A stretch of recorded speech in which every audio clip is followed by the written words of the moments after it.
Christmas Mary എന്ന പേരുള്ള ക്രിസ്തുവിൻ്റെ അമ്മയായി മാറിയ ഒരു പെൺകുട്ടിയുടെ ജീവിതത്തിലേക്കുള്ള തിരിഞ്ഞു നോട്ടമാണ്. ദൈവഹിതം നിറവേറ്റാൻ ജീവിതം മുഴുവൻ മാറ്റിവെച്ചവളുടെ സ്നേഹസ്മരണയാണത്.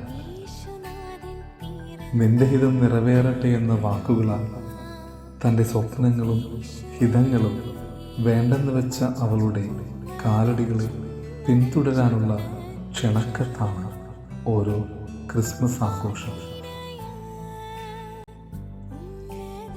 The beauty of Christmas lies in the courage of a young girl who said yes to God and gave the world its Savior.